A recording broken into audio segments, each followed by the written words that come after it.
Chapter 2. The Richest Man in Babylon. In old Babylon there once lived a certain very rich man named Arcad. Far and wide he was famed for his great wealth. Also was he famed for his liberality. He was generous in his charities. He was generous with his family. He was liberal in his own expenses. But nevertheless, each year his wealth increased more rapidly than he spent it. And there were certain friends of younger days who came to him and said, "You, Arcad, are more fortunate than we. You have become the richest man in all Babylon while we struggle for existence. You can wear the finest garments, and you can enjoy the rarest foods, while we must be content if we can clothe our families in raiment that is presentable and feed them as best we can. Yet once we were equal. We studied under the same master. We played in the same games, and in neither the studies nor the games did you outshine us. And in the years since, you have been no more an honorable citizen than we.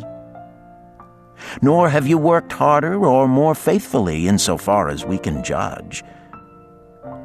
Why then should a fickle fate single you out to enjoy all the good things of life and ignore us who are equally deserving?" Thereupon Arcad remonstrated with them, saying, "If you have not acquired more than a bare existence in the years since we were youths, it is because you either have failed to learn the laws that govern the building of wealth, or else you do not observe them. Fickle fate is a vicious goddess who brings no permanent good to anyone. On the contrary, she brings ruin to almost every man upon whom she showers unearned gold. She makes wanton spenders who soon dissipate all they receive and are left beset by overwhelming appetites and desires they have not the ability to gratify. Yet others whom she favors become misers and hoard their wealth, fearing to spend what they have, knowing they do not possess the ability to replace it. They further are beset by fear of robbers and doom themselves to lives of emptiness and secret misery. Others there probably are who can take unearned gold and add to it and continue to be happy and contented citizens. But so few are they, I know of them but by hearsay. Think you of the men who have inherited sudden wealth, and see if these things are not so." His friends admitted that of the men they knew who had inherited wealth, these words were true, and they besought him to explain to them how he had become possessed of so much prosperity. So he continued, "In my youth, I looked about me and saw all the good things there were to bring happiness and contentment, and I realized that wealth increased the potency of all these. Wealth is a power. With wealth, many things are possible. One may ornament the home with the richest of furnishings. One may sail the distant seas. One may feast on the delicacies of far lands. One may buy the ornaments of the gold worker and the stone polisher. One may even build mighty temples for the gods. One may do all these things and many others in which there is delight for the senses and gratification for the soul. And when I realized all this, I decided to myself that I would claim my share of the good things of life. I would not be one of those who stand afar off, enviously watching others enjoy. I would not be content to clothe myself in the cheapest raiment that looked respectable. I would not be satisfied with the lot of a poor man. On the contrary, I would make myself a guest at this banquet of good things." Being, as you know, the son of a humble merchant, one of a large family with no hope of an inheritance, and not being endowed, as you have so frankly said, with superior powers or wisdom, I decided that if I was to achieve what I desired, time and study would be required. As for time, all men have it in abundance. You, each of you, have let slip by sufficient time to have made yourselves wealthy. Yet you admit you have nothing to show except your good families, of which you can be justly proud. As for study, did not our wise teacher teach us that learning was of two kinds? The one kind being the things we learned and knew, and the other being the training that taught us how to find out what we did not know. Therefore did I decide to find out how one might accumulate wealth, and when I had found out, to make this my task and do it well. For is it not wise that we should enjoy while we dwell in the brightness of the sunshine? For sorrows enough shall descend upon us when we depart for the darkness of the world of spirit. I found employment as a scribe in the hall of records, and long hours each day I labored upon the clay tablets. Week after week and month after month I labored, yet for my earnings I had naught to show. Food and clothing and penance to the gods and other things of which I could remember not what absorbed all my earnings, but my determination did not leave me. And one day Algamish, the moneylender, came to the house of the city master and ordered a copy of the 9th law, and he said to me, I must have this in 2 days, and if the task is done by that time, 2 coppers will I give to thee. So I labored hard, but the law was long, and when Algamish returned, the task was unfinished. He was angry, and had I been his slave, he would have beaten me. But knowing the city master would not permit him to injure me, I was unafraid. So I said to him, Algamish, you are a very rich man. Tell me how I may also become rich, and all night I will carve upon the clay, and when the sun rises, it shall be completed. He smiled at me and replied, You are a forward knave, but we will call it a bargain. All that night I carved, though my back pained and the smell of the wick made my head ache until my eyes could hardly see. But when he returned at sunup, the tablets were complete. Now, I said, tell me what you promised. You have fulfilled your part of our bargain, my son, he said to me kindly, and I am ready to fulfill mine. I will tell you these things you wish to know, because I am becoming an old man, and an old tongue loves to wag. And when youth comes to age for advice, he receives the wisdom of years. But too often does youth think that age knows only the wisdom of days that are gone, and therefore profits not.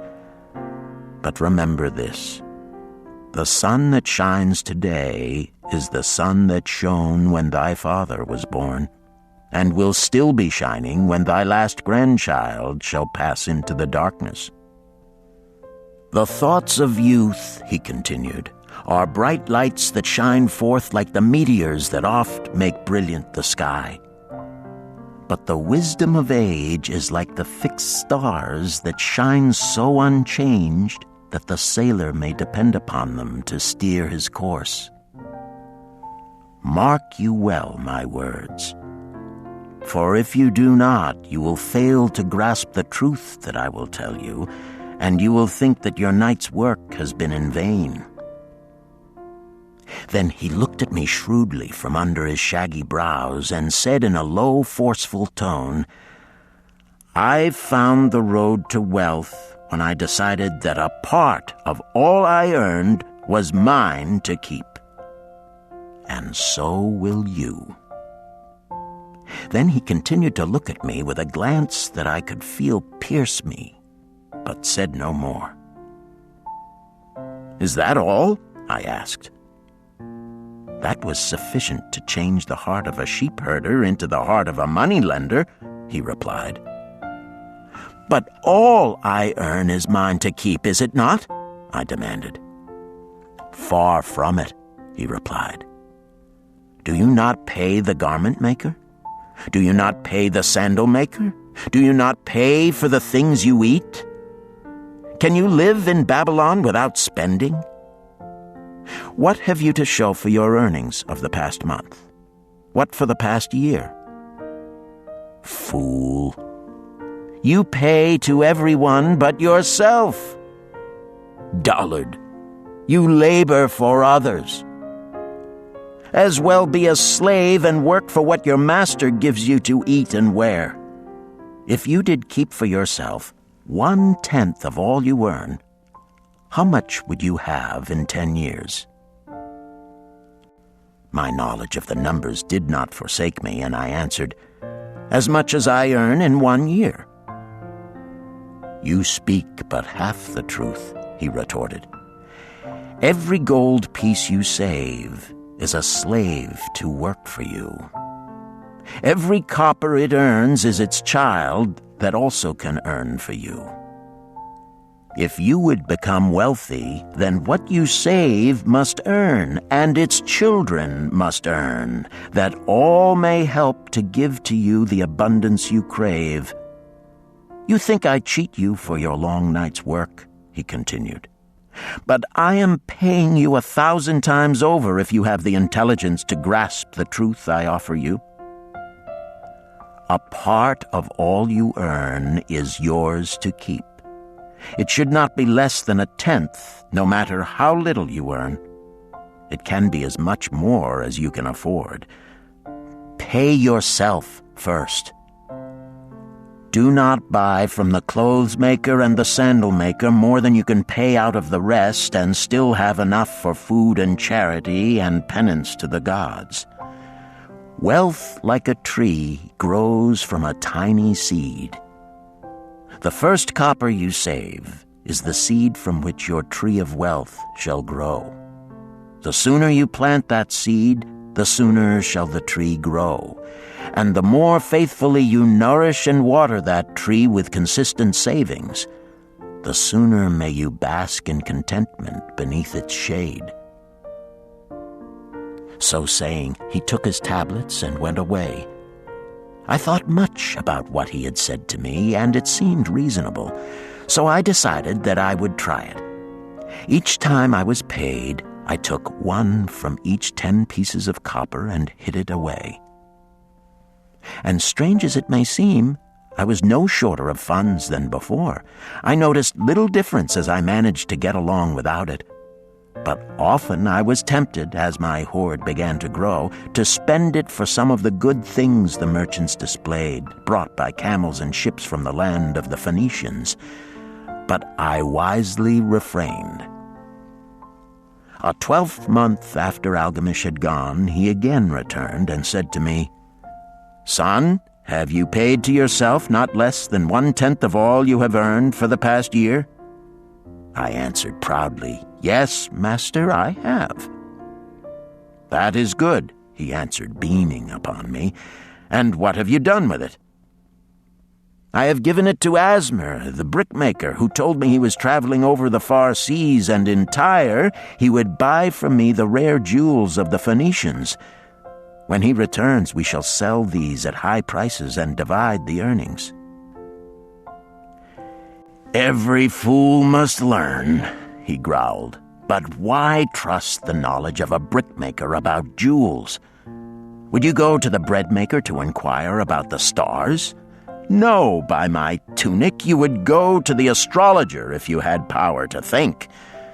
Your savings are gone, youth. You have jerked your wealth tree up by the roots. But plant another.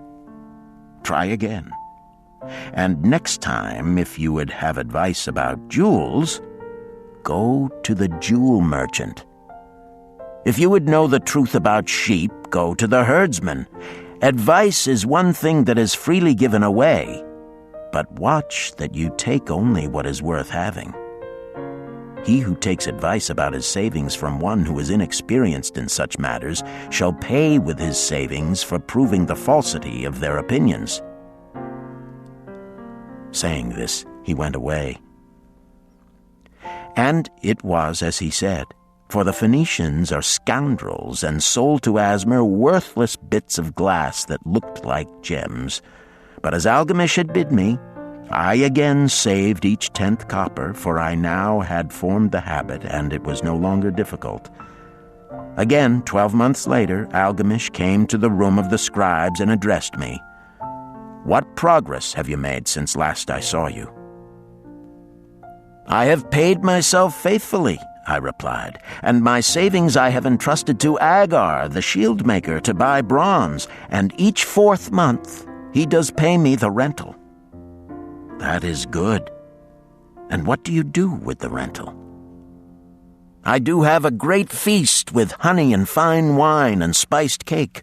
Also I have bought me a scarlet tunic, and some day I shall buy me a young ass upon which to ride."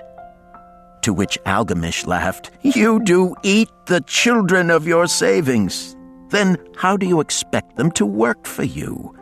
And how can they have children that will also work for you? First get thee an army of golden slaves, and then many a rich banquet may you enjoy without regret." So saying, he again went away. Nor did I again see him for 2 years, when he once more returned, and his face was full of deep lines, and his eyes drooped, for he was becoming a very old man. And he said to me, "Arcad, hast thou yet achieved the wealth thou dreamed of?" And I answered, "Not yet all that I desire, but some I have, and it earns more, and its earnings earn more." "And do you still take the advice of brickmakers?" "About brickmaking they give me good advice," I retorted.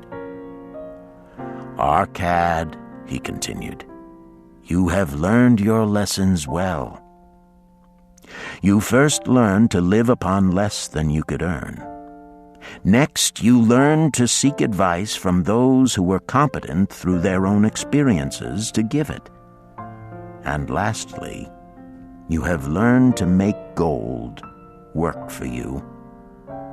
You have taught yourself how to acquire money, how to keep it, and how to use it. Therefore, you are competent for a responsible position. I am becoming an old man. My sons think only of spending and give no thought to earning. My interests are great, and I fear too much for me to look after. If you will go to Nippur and look after my lands there, I shall make you my partner, and you shall share in my estate." So I went to Nippur and took charge of his holdings, which were large. And because I was full of ambition, and because I had mastered the 3 laws of successfully handling wealth, I was enabled to increase greatly the value of his properties. So I prospered much. And when the spirit of Algamish departed for the sphere of darkness, I did share in his estate as he had arranged under the law. So spake Arcad, and when he had finished his tale, one of his friends said, "You were indeed fortunate that Algamish made you an heir." "Fortunate only in that I had the desire to prosper before I first met him. For 4 years did I not prove my definiteness of purpose by keeping 1/10 of all I earned? Would you call a fisherman lucky who for years so studied the habits of the fish that with each changing wind he could cast his nets about them?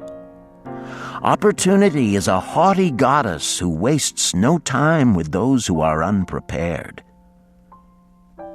You had strong willpower to keep on after you lost your first year's savings. You are unusual in that way," spoke up another.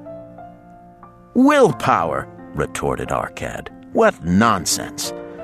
Do you think willpower gives a man the strength to lift a burden the camel cannot carry, or to draw a load the oxen cannot budge? Willpower is but the unflinching purpose to carry a task you set for yourself to fulfillment. If I set for myself a task, be it ever so trifling, I shall see it through. How else shall I have confidence in myself to do important things? Should I say to myself, for 100 days as I walk across the bridge into the city, I will pick from the road a pebble and cast it into the stream, I would do it. If on the 7th day I passed by without remembering, I would not say to myself, tomorrow I will cast 2 pebbles, which will do as well. Instead, I would retrace my steps and cast the pebble. Nor on the 20th day would I say to myself, Arcad, this is useless. What does it avail you to cast a pebble every day? Throw in a handful and be done with it. No, I would not say that, nor do it. When I set a task for myself, I complete it. Therefore, I am careful not to start difficult and impractical tasks, because I love leisure. And then another friend spoke up and said, If what you tell is true, and it does seem, as you have said, reasonable, then being so simple, if all men did it, there would not be enough wealth to go around. Wealth grows wherever men exert energy, Arcad replied. If a rich man builds him a new palace, is the gold he pays out gone? No, the brickmaker has part of it, and the laborer has part of it, and the artist has part of it, and everyone who labors upon the house has part of it. Yet, when the palace is completed, is it not worth all it cost? And is the ground upon which it stands not worth more because it is there? And is the ground that adjoins it not worth more because it is there? Wealth grows in magic ways. No man can prophesy the limit of it.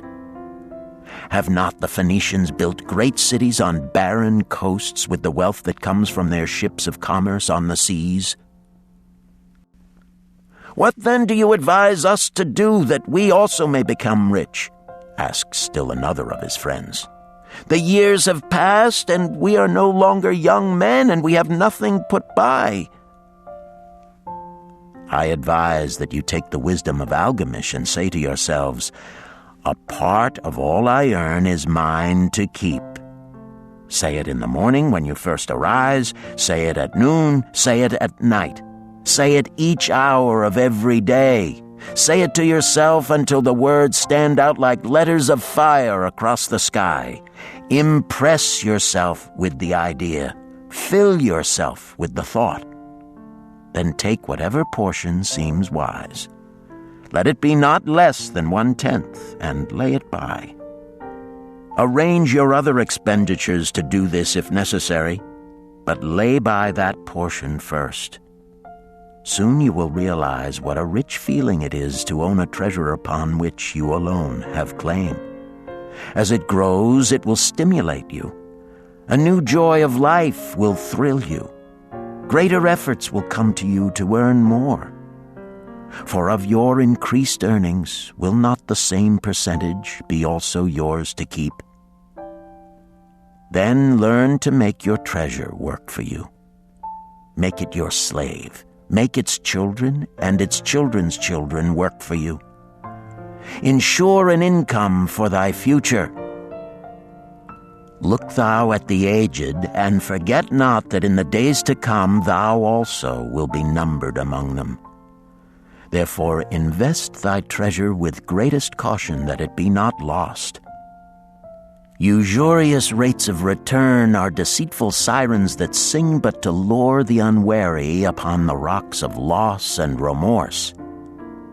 Provide also that thy family may not want should the gods call thee to their realms. For such protection it is always possible to make provision with small payments at regular intervals.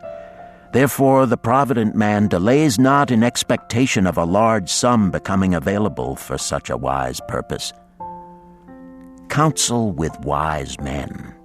Seek the advice of men whose daily work is handling money. Let them save you from such an error as I myself made in entrusting my money to the judgment of Asmer, the brickmaker. A small return and a safe one is far more desirable than risk. Enjoy life while you are here. Do not overstrain or try to save too much.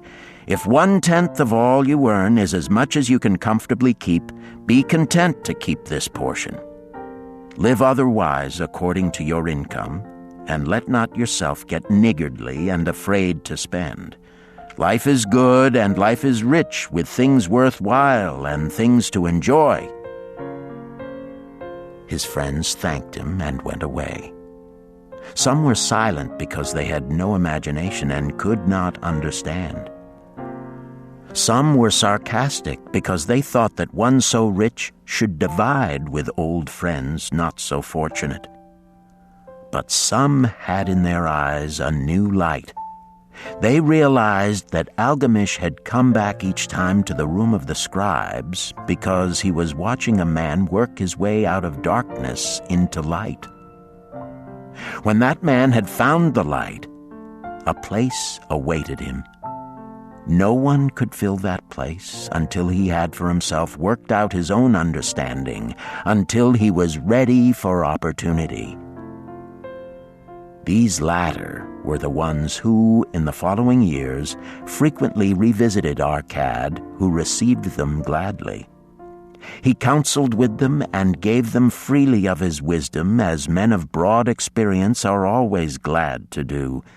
And he assisted them in so investing their savings that it would bring in a good interest with safety and would neither be lost nor entangled in investments that paid no dividends.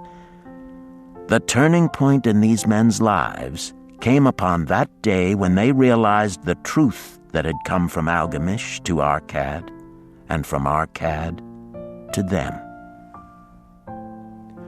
A part of all you earn is yours to keep.